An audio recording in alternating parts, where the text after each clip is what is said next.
네, 정은정 작가와 함께합니다. 어서 오세요. 네, 안녕하세요. 네, 첫 번째 이슈는요. 예, 전두환 죽어서까지 재산을 숨겼나요? 지난해 11월 사망한 전두환 씨 죽어서도 법의 판결을 기다리고 있습니다. 2017년 4월 민주화 운동을 비하를 하고 피해자를 비난한 그 전두환 회고로 기억하실 텐데요. 네.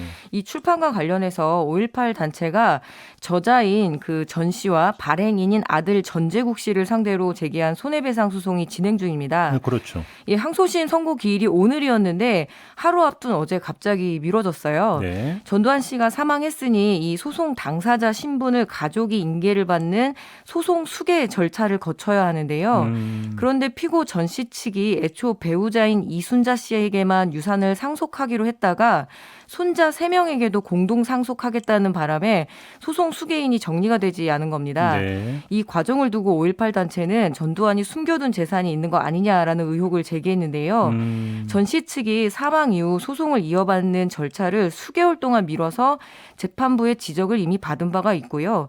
또 배우자 이순자 씨에게만 상속하겠다고 했는데 갑자기 10명의 손자녀 중에서 손자 3명에게 상속 의사를 밝힌 점 등을 볼 때 고의적인 재판 지연 의도뿐만 아니라 재임 중 교묘하게 이 숨겨둔 재산이 있지 않나. 좀 물려줄 재산이 없으면 굳이 손자 그렇죠. 3명을 뭐 할 이유가 없는 거죠. 네. 예, 전 씨는 추징금 2,205억 원 중에 57%인 1,249억 원이 추징됐지만 그러니까 아직 956억이 남아 있거든요. 네. 근데 현행법상 추징금은 상속에 해당되지 않습니다. 여기에다 전 씨가 내지 않은 지방세 9억 8,200만 원은 납세 의무를 승계받아 내야 되지만 아직 상속 정리가 되지 않아서 이 세금마저도 내지 않고 있는데요. 예. 평생 자신이 29만 원만 갖고 있다며 내고 싶어도 못 낸다고 이렇게 뻔뻔하게 우겼던 이 전두환 씨 말을 믿을 사람은 없을 텐데요. 이제 고인이 되자 오히려 법망을 더 교묘하게 이용해서 그마저도 납부할 생각이 전혀 없어 보입니다. 2013년에 분명 이 손자들의 부모이자 전두환 씨의 자녀들이 추징금 납부 이행 노력을 하겠다라고 대국민 약속을 했는데 이 약속 좀 지켜야 되겠죠? 이거는 100번이 아니라 한 1000번, 10,000번 양보해야 겨우 성립되는 얘기긴 한데요. 네.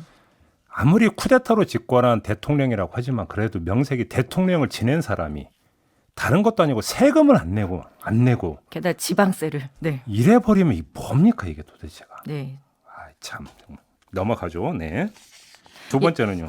예, 테라폼 권도영 대표 한국 수사기관 수사 의지 있는지 좀 묻고 싶은데요. 네. 가격 폭락으로 막대한 투자자 손실을 불러온 한국산 코인 테라와 그 자매 코인 루나를 발행한 테라폼 레스의 권도영 대표 소식 한동안 좀 잠잠했잖아요. 네. 수사가 진행 중인가 했더니 권도영 대표는 현재 싱가포르에 머물러 있고 게다가 한국 수사 당국과 연락한 적도 없다고 밝혔습니다.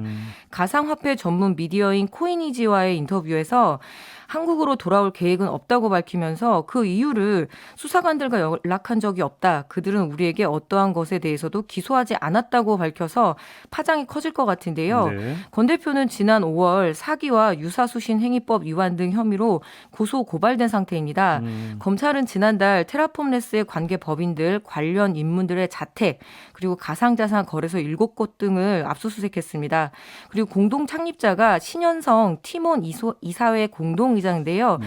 이 관련한 거래 내역을 확보를 하고 또 권 대표에 대해서는 입국 시 통보 조치를 핵심 관련자에 대해서는 출국 금지 조치를 했다라고는 합니다.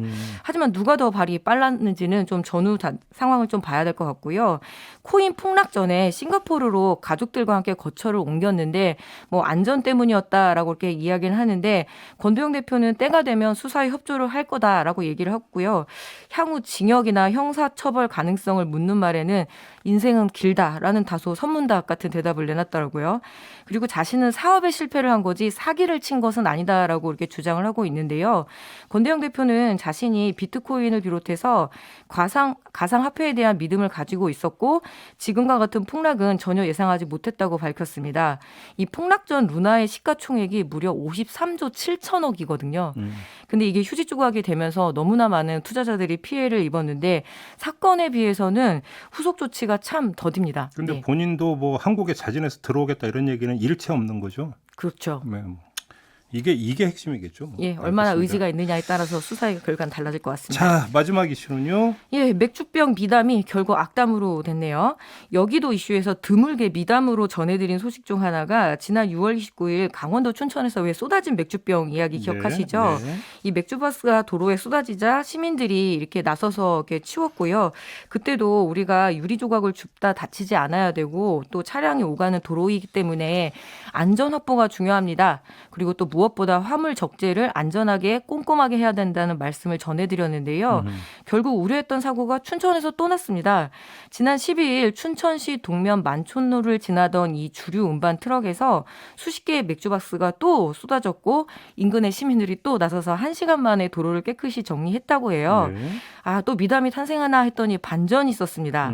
맥주박스를 쏟은 그 트럭 기사가 지난번 사고 트럭과 동일 트럭 기사였던 겁니다. 같은 사람이 두 번 이렇게 된 네, 거예요. 예. 경찰은 이 사건을 가지고 지난 6월 말에 이 사고에 대해서 도로교통법에 따라 화물차 운전기사에게 벌점 부과를 했고요.